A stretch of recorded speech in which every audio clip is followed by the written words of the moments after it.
All right, we're in the Niner locker room with Robbie Gould, Niners veteran kicker, and playoff football. You've played in a lot of playoff games. If you were advising, there are a lot of young guys going through this for the first time. What would you advise them? What would you say to them? Well, yeah, I mean, obviously, everyone's going to play through the whistle. It's going to be a little bit more faster speed, but I think they've felt that transition from preseason to regular season too. So I think the biggest thing is knowing that it is a football game. There's a lot at stake, but knowing that if we play clean, trust your techniques, fundamentals, and enjoy the atmosphere, usually you're going to play pretty well.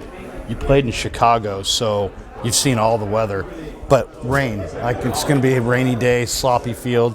Like, how does your routine change? Does it change at all when it's raining? I will a little bit. Obviously, I've been keeping an eye on the weather report. We just checked it about 5 minutes ago. It doesn't look like it's going to be as bad as what it was first projected to be. But that could always change. There's a storm coming in before and there's a storm after. So we'll just adjust on the fly. And we have certain things that we'll do from a practice perspective and pregame to make sure that we got all our bases covered to make all our kicks. John Lynch invested a lot in this offseason in the special teams. Orrin Burks, Ray, really a number of guys. That George Odom, and I think it's paid off. What do you think? Well, I think it starts with the coordinator. Obviously, Coach Schneider coming in here, installing his schemes, which are very simple. We play very fast. We're playing very physical. Then you couple that with investing in Mitch Wisnowski long term. You have a Tabor Pepper who's been here for a while, who's done a great job. You go and get guys like George Odom, and that's very versatile and being able to play PP. He can play gunner. Obviously, he's one of our leading tacklers, so he's doing a lot in a lot of different phases. You have a guy like OB, who's really solid in all phases, and then you pair him with a Flanagan Fowles. It's kind of hard to stop those guys. So, I think you have to invest in it if you want to do well, but you have to play complementary football, and that's all three phases. The feeling in here is obviously good. You guys have won 10 in a row. How would you describe this season? I mean, you started off 3-4, and then all of a sudden now you look up and 13-4, and a lot of momentum. There's obviously a shift there. How did you see it this season? Well, the 10-game win streak doesn't mean anything now. It just got you to the dance. So I think if you look at where we were week one to where we are now, we're a totally different team than what the season started to be, right? We're on our third string QB. He's been playing great. Hopefully, obviously, we think that that's going to continue. You have a lot of different guys contributing at a lot of different places. Probably one of the biggest unsung heroes for our season is Jordan Willis. Bringing him in off the suspension and being able to play at a high level in special teams and defense. I mean, you get guys like that playing at a high level, the team's probably going to do pretty well. Do you remember your first playoff game? Yeah, it was in 2005. I think we lost to the Carolina Panthers as a 1 or 2 seed, and then came back the following year and made a Super Bowl run. So you always kind of remember those losses. They sting a little bit more. But it's also those situations that you learn from because you don't make the same mistakes twice. What do you know now that you didn't know back then when you were going into it for the first time? Well, I think the biggest thing for me is, like, if I didn't make the playoffs, I'd always try to go to a playoff game at some capacity. My brother's a coach. He's been coaching, I think, 6 years now as a special teams assistant coach. So he made a run in Denver. He actually won the Super Bowl here in our stadium. But, I think just being in the atmosphere. I went to a Bears-Eagles game, just being able to understand what that feels like and be in the magnitude so that it didn't feel unfamiliar.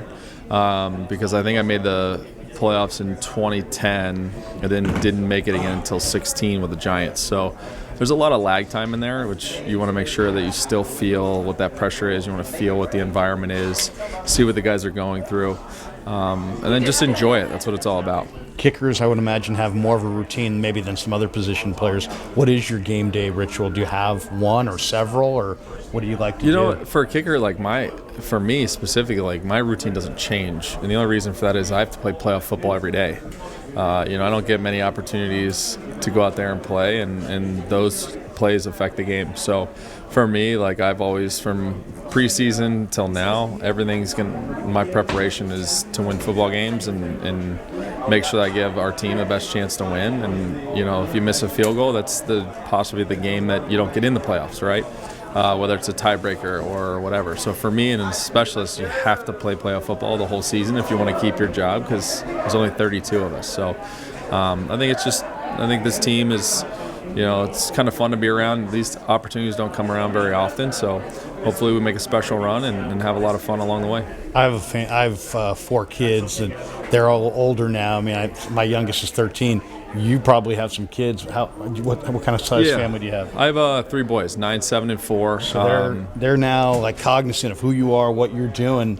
Does it change anything for you? It's kind of cool because I'm just dad, right? So my kids don't look at me as playing football. They look at Bosa and George and Christian McCaffrey and some of these guys as like their heroes, right? But for me, it's been awesome. Not many people can say they get to play this long. 18 years in the NFL. I've been to 4 NFC championships. I've been to 2 Super Bowls. Fell short in 2 NFC championships by pretty much a play, either way. So I've been thankful to have those runs and those opportunities, but to be able to share that with my kids, and now they're older than the last time we went to the Super Bowl. So they remember it, but hopefully we'll be throwing some confetti at the end of this run. In this locker room, for people who have never been in here, your locker is situated next to Ross, Dwelly, and also right next to Brock. And it was pretty cavernous over here in the early part of the season, but there was a lot of room. Now it's probably a lot more people around here. What's this corner of the locker room been like in the last 8 weeks? And also, give me your thoughts on Brock. He's doing a real nice job. Well, one, it's the cleanest area of the locker room, and it's meant to stay that way, right? When I first got here, my locker room was actually on the other side of the locker room, and there's a bunch of younger kids down here. So I actually moved my locker down here in the corner where everyone kind of comes and goes, right? So I could see everyone, say hello to everyone, kind of get to know them because I was on a new team. And then, obviously, there's Dre Greenlaw, he gets interviewed all the time. Then you have Hufanga, Bosa. Like, it just kind of keeps going around this area, right? And then for Purdy, I'm happy for him. The way that he's prepared from when he got in here after the draft to, being behind guys like Trey and Jimmy and just learning the offense. I mean, this is not an easy offense to learn, but he's doing a great job. He's managing the game really well. He's not making big mistakes, and you see what he goes through every day. In here early, out late, taking care of his body, studying, meeting with Kyle, doing things that he needs to do to be successful, and you're seeing that pay off. And he's got an awesome story. He's an awesome kid. I mean, he's Mr. Irrelevant to now, being one of the only quarterbacks in NFL history when his first 5 starts. So I hope he goes 9-0 personally.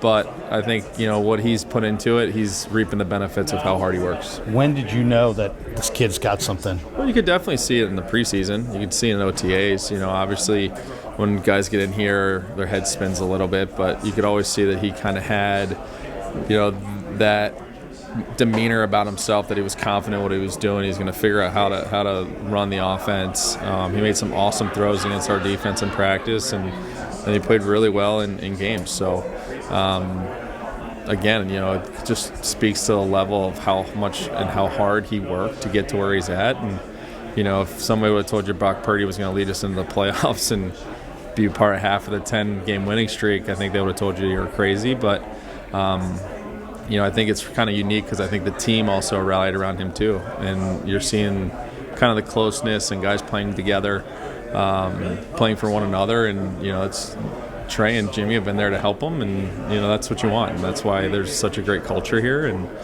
that's why we've been in the playoffs for the last 4 years. 2 last ones. Underrated player in the room. Give me somebody in this room that you think's, man, this guy's really good, and nobody really says anything about it. Jordan Willis for sure is probably one of them on the defense. On the offensive side of the football, I'm going to go Juwan Jennings. I think what the energy he brings and what he's been able to do and making some really key catches and getting some yak yards to get some first downs in very, very key times of the game. And then on special teams, I'm going to go with Flanagan Fowles. I think he's a guy who doesn't get as much credit as he deserves. I think he was second on our team in tackles, but can play in a lot of different positions. And then I'd probably put Charlie Warner in there as well. I think what he's been able to do on special teams for us at the 3 on kickoff, the versatility of punt, being able to play pretty much every position, and then being able to move him around on guys in matchups on punt return. So I would say those are the 4 guys that I would say is probably people deserve a little bit more credit to give them. That's an interesting one, man, with Charlie Warner. Last one. This room's very united. I've been in a lot of NFL locker rooms, and this is a more united group than most. And you've had 3 different quarterbacks, and you would think that there would be some fractures and that there would be divisions, but that hasn't happened in here. And I'm just kind of wondering, you're a veteran of NFL battles, in NFL rooms. How has this group stayed together through all the division that comes in the media, guys like us talking about the quarterback? Yeah, I think a lot of it just comes down to the culture here. I was one of the first free agent signings with John and Kyle. When I got here, we obviously weren't very good. We were trying to weed out the guys that didn't fit the culture. We were trying to sign guys that could come in and change the culture. We won 6 games after starting 0-9, which is kind of unheard of. And then you started seeing some of that build up. We had a lot of injuries in the second year, but you saw the right guys coming in, working hard, learning the systems. And then in 19, we had the group, and you have that same core here now, right? And those guys being Boza, George Kittle, Jimmy G, even to Trent Williams being an addition later. But you have McGlinchey. You have a lot of guys in here that have been what I'll call the core to building what that culture is. So, I think I'll for sure say it starts with ownership. If you look at kind of the history since Mrs. D and Jed have taken over, they've made a lot of deep runs in the playoffs. I think they've been in 5 NFC championships in 12 years and 2 Super Bowls, which, that doesn't just happen because they just sit up in a chair and be like, oh, I'll take this guy, right? It has everything to do with, Tuesdays on off days, being in the community with, we'll have 25 guys in the community. You have massage therapists, you have acupuncturists, you have every stretch person known to mankind. It's just investing in the team and the people to get the best out of them. And, I think this place is definitely at the top of the list of why they're so successful so frequently. Yeah, very cool perspective. Thanks for your time, man. Yeah, Good luck to you guys. Good seeing you guys. Yeah, all the best. You.